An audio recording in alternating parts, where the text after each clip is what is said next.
Assalamu alaikum everyone. Moving to the next part of electrochemistry chapter. Here in this part we'll discuss the next law, that is Faraday's second law of electrolysis.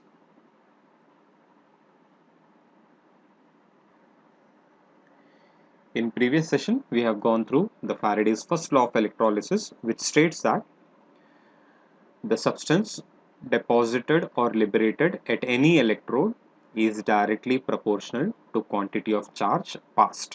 जितना आप charge पास करते हैं कोई electrolytic solution में, या तो molten form में रहने दो या फिर एक्वियस फॉर्म में रहने दो, सब्सटेंस जो भी डिपॉजिट होगा या लिबरेट होगा वो क्वांटिटी ऑफ चार्ज के ऊपर डिपेंड करेगा.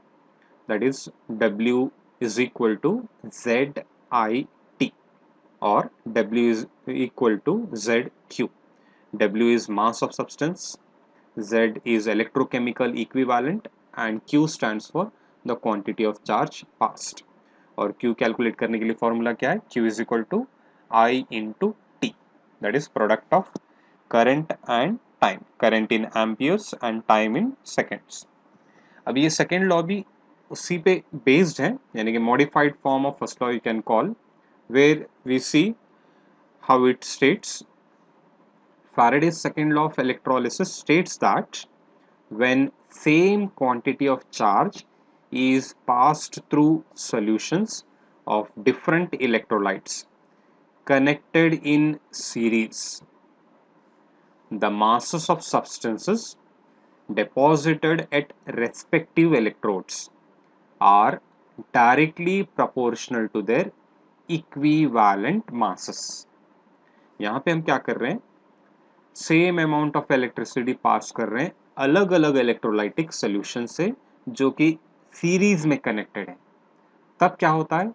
जितना भी सब्सटेंस अपने इलेक्ट्रोड्स पे डिपॉजिट होगा वो अपने इक्विवेलेंट मासेस के साथ डायरेक्टली प्रोपोर्शनल है.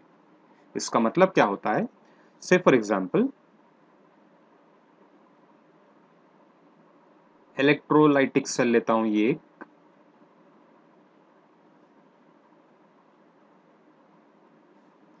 यहाँ पे और एक इलेक्ट्रोलाइटिक सेल लेता हूं.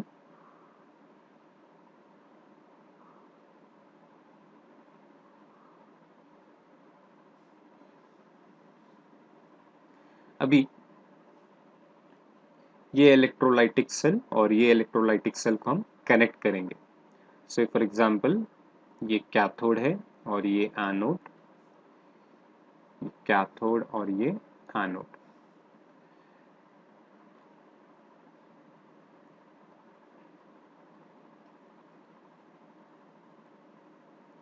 इसे कोई इलेक्ट्रिकल सोर्स से कनेक्ट करेंगे. सी, I have connected anode to the electrode present in this electrolytic cell and the cathode to the electrode present in this electrolytic cell. अब क्या करेंगे? अब ये दो इलेक्ट्रोड्स को हम इस तरह कनेक्ट करेंगे. See, I have started from here. It is continuing like this. It is going to the this electrolytic cell and it is finishing off here. ऐसे कनेक्शंस को हम बोलते हैं सीरीज कनेक्शन. फिजिक्स में आप पढ़ेंगे जब भी आप कोई इलेक्ट्रिकल डिवाइसेस इस तरह सीरीज में कनेक्ट करते जाएंगे, से 1 2 3 4 जितने भी आप डिवाइसेस सीरीज में कनेक्ट करते जाएंगे, इसमें जो करंट पास होते जाएगा, whatever current will be passing, that will be equal for all the devices. पूरे डिवाइसेस में सेम अमाउंट ऑफ पोटेंशियल या same amount of current pass होते जाएगा.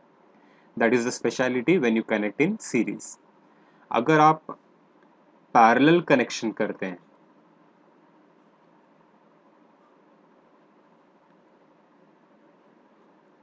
यहाँ पे एक डिवाइस, यहाँ पे और एक डिवाइस, यहाँ पे और एक डिवाइस और यहाँ पे और एक डिवाइस, इस तरह अगर आप कनेक्ट करते हैं तब क्या होता है? जो भी करंट या वोल्टेज पोटेंशियल जो है जो पास करते हैं, हम सप्लाई करते हैं, वो जो है डिवाइड होते जाएगा. अगर 2 डिवाइस है तो हाफ हो जाएगा, 4 डिवाइस हो गए तो 1/4 हो जाएगा. राइट? से whatever, suppose x volts of potential you have applied, it will be equal for it will be x for 1, 2, 3 and 4, whereas here when x volts of supply you are uh, potential you are supplying over here, it will be x by 4 here, x by 4 here, x by 4, x by 4 here, यानी कि आप जितने device connect करेंगे उस हिसाब से वो भी डिवाइड होते जाएगा, right? So means whenever you are connecting the devices in series, same amount of charge will be passed. अब आपको यहाँ पे वो series concept ही apply करना है, right? So when you go with the series concept, the same thing you are applying in Faraday's second law of electrolysis.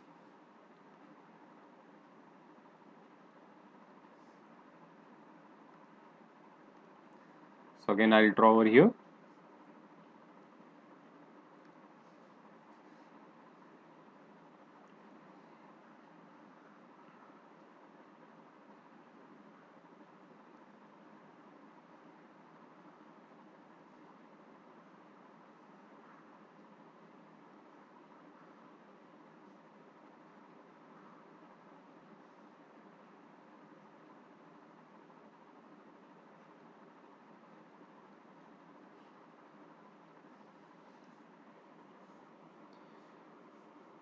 Now I will consider this as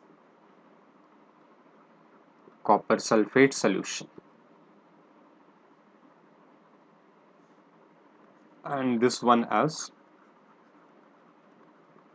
silver nitrate solution. ठीक है, अब यहाँ पे ये electrolytic cell, इन electrolytic cell को हम और एक वर्ड भी यूज करते हैं, voltameters. We can call them as voltammeters, where non-spontaneous redox reaction is carried out. So these are nothing but they can also be called as voltammeters or electrolytic cell. So here when you pass the electricity, whatever quantity of electricity you pass through these electrolytic cells, same amount of electricity will pass through these two electrolytic cells because they are connected in series. So when they are connected in series, when same quantity of charge is passed, the mass of substance deposited at respective electrodes are directly proportional to their equivalent masses. जब भी आप electrolytic sales इस तरह series में connect करके charge पास करेंगे तो charge दोनों सेल्स में सेम पास होता है. That's why they have given same quantity of charge is passed. So what happens after that? The substance, the mass of substance deposited at the electrodes is directly proportional to their equivalent masses. Suppose यहाँ पे कुछ copper deposit हो रहा है, उसको मैं लिखता हूँ WCU. इस कैथोड पे कुछ कॉपर डिपॉजिट हो सिल्वर डिपॉजिट हो रहा है, उसको मैं लिखता हूँ WAG. तो लॉ के मुताबिक क्या होगा, WCU divided by WAG will be equal to ECU divided by EAG. According to second law, the masses of substances deposited at their respective electrodes is equal to their or directly proportional to their equivalent masses. This is the mathematical form. So instead of the metallic symbols, you can write A and B like that also. In general, we relate the mass and equivalent mass, right? जब भी आप electrolytic sales series में connect करके electricity pass करेंगे तो इस law के मुताबिक क्या होता है, substances deposited at their respective electrodes are directly proportional to their equivalent masses. अब जैसे कि फॉर एग्जांपल यहाँ पे Cu2 प्लस को Cu में कन्वर्ट करने के लिए और Ag प्लस को Ag में कन्वर्ट करने के लिए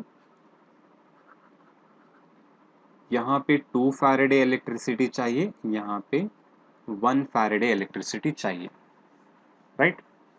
तो ये जो कॉपर डिपॉजिट होगा अपने ग्राम एटॉमिक मास के बराबर डिपॉजिट होगा जब आप 2 फैरेडे पास करते हैं. से फॉर एग्जांपल 63.6 3.75 ग्राम, इतना कॉपर डिपॉजिट होगा। वही सिल्वर से क्या होता है, 1 फैराडे जब पास करेंगे ये भी अपने ग्राम एटॉमिक मास के बराबर डिपॉजिट होता है, approximately that is over around of 108 gram, right.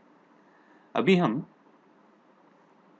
इस इलेक्ट्रोलाइटिक सेल में 2 फैराडे पास करेंगे तो क्या हो जाएगा, 2 फैराडे कॉपर इलेक्ट्रोलाइटिक सेल में भी पास होगा और 2 फैराडे सिल्वर इलेक्ट्रोलाइटिक सेल में भी पास होगा। तो 2 फैराडे पास होने के बाद कितना कॉपर डिपॉजिट होगा यहाँ पे, 63.75। लेकिन इस इलेक्ट्रोलाइटिक सेल में भी 2 फैराडे पास हो रहा है, 1 फैराडे नहीं 2 फैराडे पास होगा। तो 1 फैराडे के लिए 108 ग्राम डिपॉजिट होता है, 2 फैराडे के लिए कितना डिपॉजिट होगा, 216 ग्राम, राइट। तो आप कॉमन अमाउंट अगर लेंगे जैसे कि 1 फैराडे ही लेंगे, because when you talk about 1 Faraday, suppose 2 Faraday is giving what, 63.75. 1 Faraday of electricity when you pass, how much copper will be deposited? It will be equal to the equivalent mass. Previous session में देखें n Faraday जब deposit electricity pass करते हैं तब atomic mass के बराबर substance deposit होता है, और 1 Faraday इलेक्ट्रिसिटी पास करने के बाद सब्सटेंस अपने इक्विवेलेंट मास के बराबर डिपॉजिट होता है, right. So here if I take round off 64 here, 64 अगर लेंगे तो कितना कॉपर डिपॉजिट होगा यहाँ पे, 32 gram, right. 32 gram of copper will be deposited. और सिल्वर 1 फैराडे पास करेंगे 108 gram. 32 gram equivalent mass of copper है और 108 क्या है, equivalent mass of silver.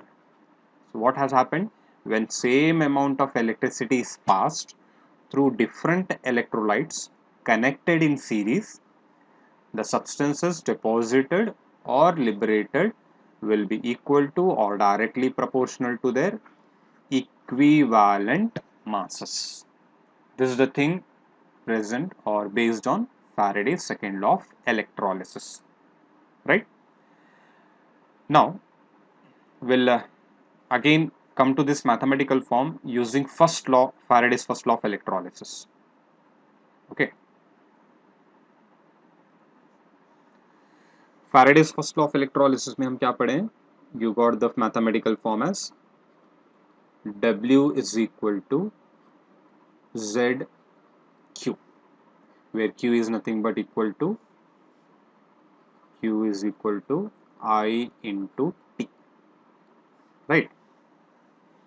अब suppose एक पर्टिकुलर इलेक्ट्रोलाइटिक सेल 1 है जिसमें आप क्वांटिटी ऑफ चार्ज पास कर रहे हैं Q1,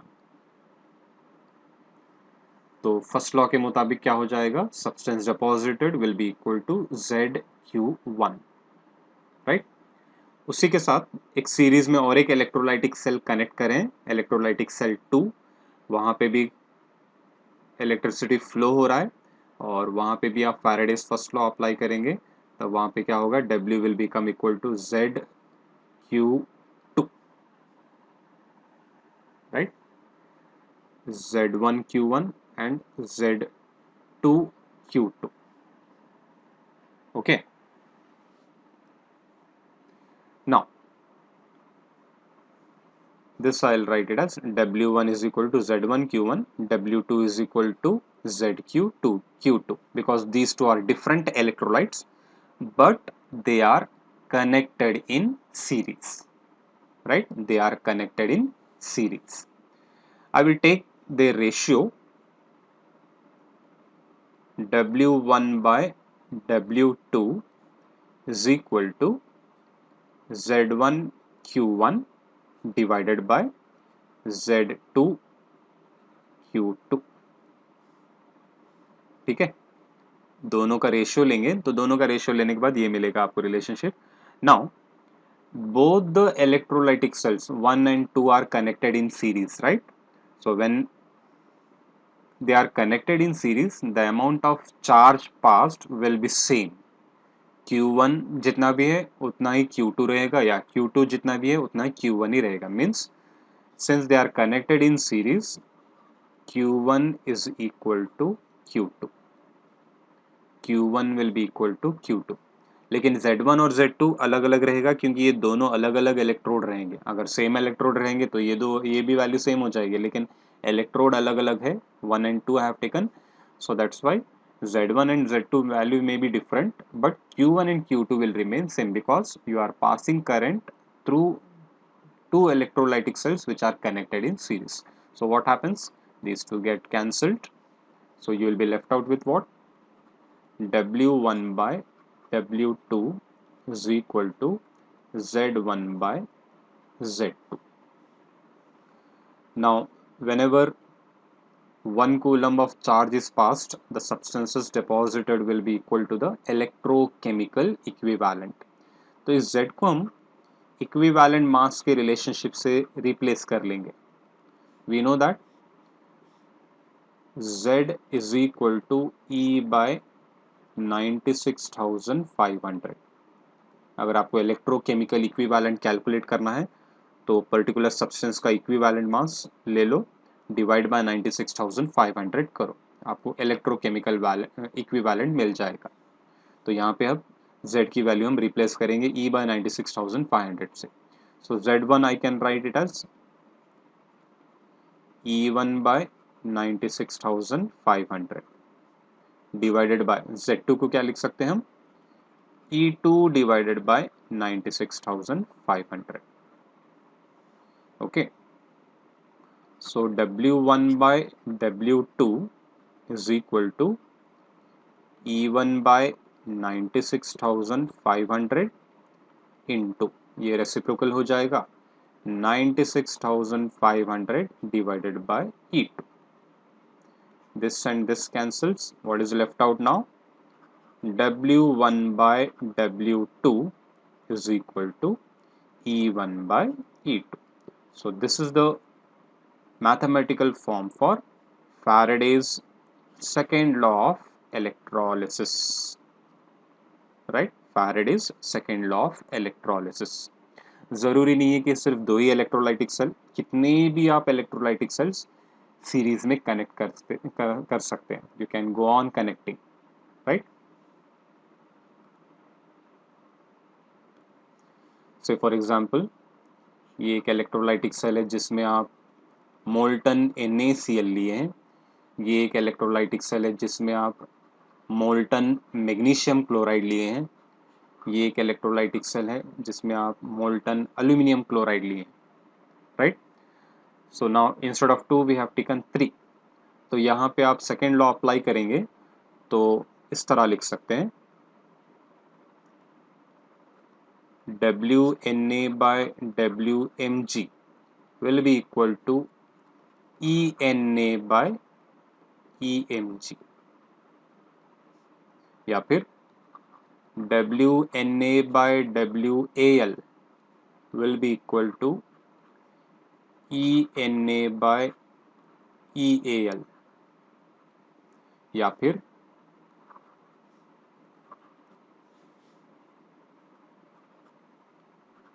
WMG by WAL will be equal to EMG by EAL. कोई भी आप इलेक्ट्रोलाइटिक सेल्स रिलेट कर लो, their mass and equivalent mass will be directly proportional, or the ratio of their masses will be equal to the ratio of their equivalent masses, right? The thing is that suppose you are passing 1 Faraday of electricity or same amount of charge. That time the ion which is having the smaller charge, that is lower oxidation state, will be deposited in larger quantity. Okay, अब जैसे कि Na plus है, इसको एक ही electron चाहिए sodium metal form में convert होने के लिए, यानी कि 1 mole of electrons is required to convert into 1 mole of sodium metal. Magnesium, it requires 2 moles of electrons or 2 Faraday of electricity to become Mg. And aluminum, when you talk about, it requires 3 Faraday of electricity to become 1 mole of aluminum, right? यानी कि 23 ग्राम यहाँ पे 24 ग्राम और यहाँ पे 27 ग्राम 1 2 3 Faraday पास करने के बाद अलग अलग, लेकिन सब में आप 1 फैराडे पास करेंगे, ये 23 ग्राम ही डिपॉजिट होगा।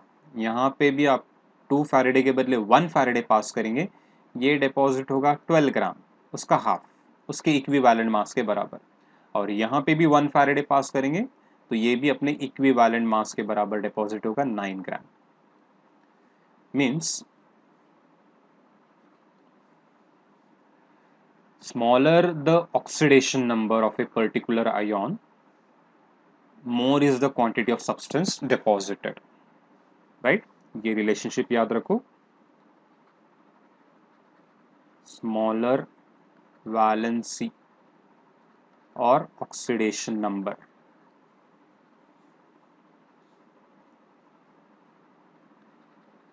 more is the substance deposited.